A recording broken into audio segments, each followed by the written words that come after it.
Bueno, respecto de las multas que decidió el Consejo General del INE por una votación de 6-5 imponer a quienes cometieron irregularidades en la pasada elección judicial, primordialmente su aparición en acordeones, tanto impresos como digitales, la presidenta Claudia Sheinbaum afirmó que esa decisión es contradictoria, por lo que esperarán, dijo, la resolución del Tribunal Electoral. Vamos a escucharla. Ya está la decisión del INE. ¿Qué podría decirnos acerca de este caso? Pues vamos a ver qué dice el tribunal. Es contradictoria las resoluciones del INE, son contradictorias. En una ocasión resuelven algo y en otra ocasión resuelven otra cosa.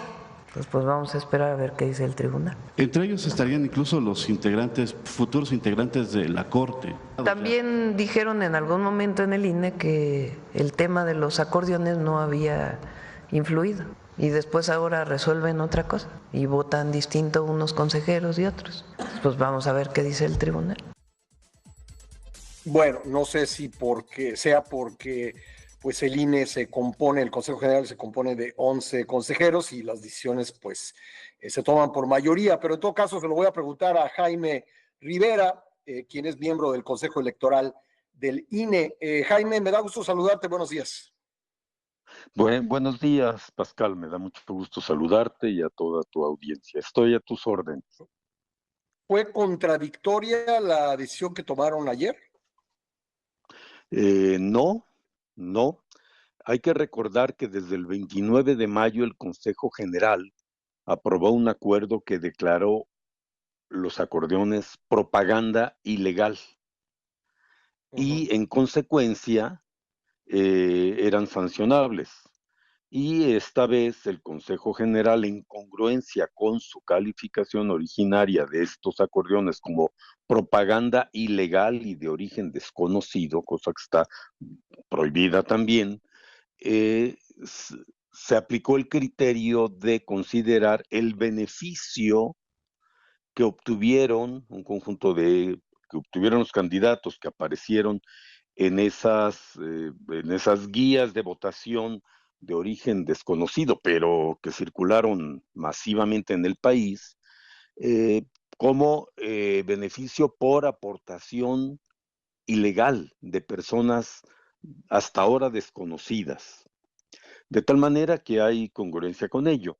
Y el criterio de sancionar el beneficio que una candidatura, sea un partido o sea en este caso como personas físicas, hayan obtenido de propaganda que implica algún gasto, es un criterio que ya es jurisprudencia por parte del Tribunal Electoral del Poder Judicial de la Federación, que establece que el beneficio que obtengan por algunos gastos, o en este caso propaganda, y además propaganda ilegal, que obtengan algunos candidatos o partidos en su caso, se sancionará aunque no se conozca el origen de tales gastos. Y esto tiene lógica, porque si pensemos en una elección entre partidos y que aparezcan centenares de anuncios espectaculares por todo el país y el beneficiario diga, no sé quién los puso, yo no los pagué. Bueno, se le sanciona por el beneficio y ese criterio aprobamos ayer por mayoría.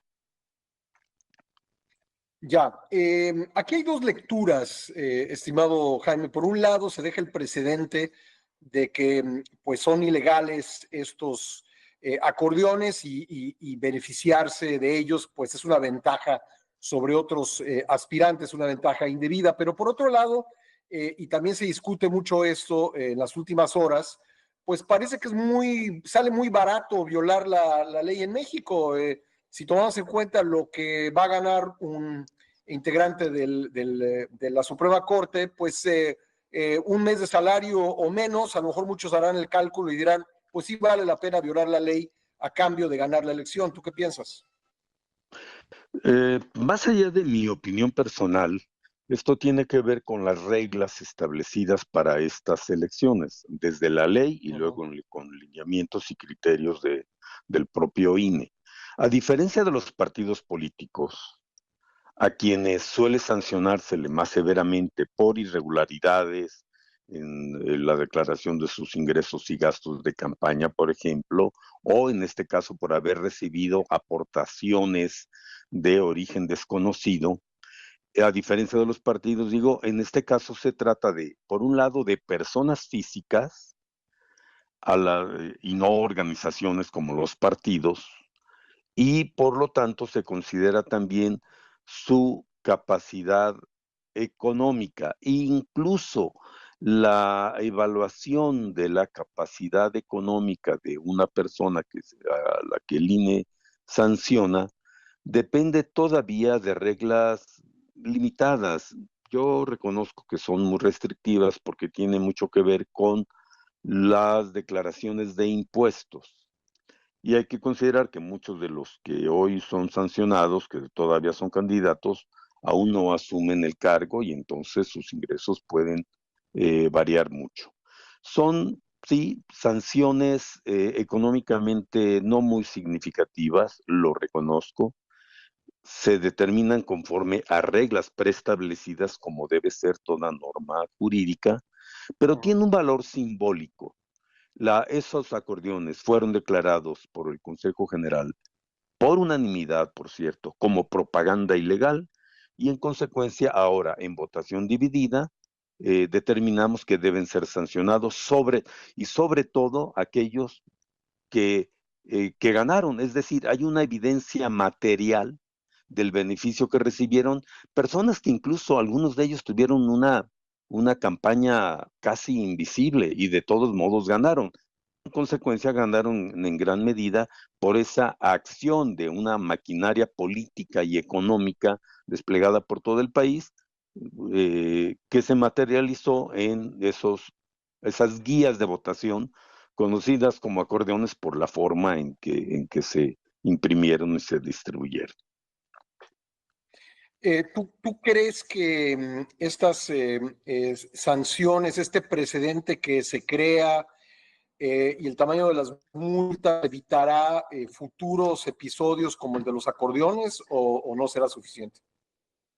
Yo pienso que quienes han establecido estas reglas desde la reforma constitucional para cambiar al Poder Judicial y la ley secundaria y un conjunto de reglas deberían ser revisadas, porque claramente con estas reglas, que el INE no puede hacer más que aplicar normas establecidas y criterios que estén validados jurisdiccionalmente.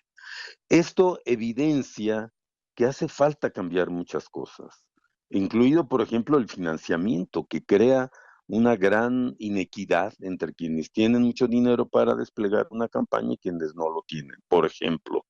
Pero también las reglas y las sanciones deberían ser inhibitorias. Me temo que estas sanciones tienen un valor simbólico nada despreciable, porque por lo menos la autoridad electoral está diciendo en congruencia con normas y criterios preestablecidos que esta acción fue ilegal, es indebida y es inequitativa. Pero sí deberían revisarse las reglas para que esto no se repita. Ojalá que quienes han hecho estas reglas, que vienen en este caso desde el Congreso de la Unión, eh, establezcan reglas que favorezcan una competencia más equitativa e inhiban con más eficacia las conductas ilegales. Pero insisto, creo que tiene un alto valor simbólico decir por parte de la autoridad, esto no se vale y hay alguna sanción. Económicamente no es severa en la mayoría de los casos, pero creo que sí contiene un mensaje que debería ser tomado en cuenta, tanto por los que quieran ser juzgadores y que están obligados a regirse siempre por la ley y normas jurídicas derivadas, como por quienes han legislado al respecto. Pues muy bien, Jaime, te agradezco mucho que me hayas tomado la llamada. Con mucho gusto, Pascal, el agradecido soy yo. Gracias, Jaime Rivera, consejero electoral del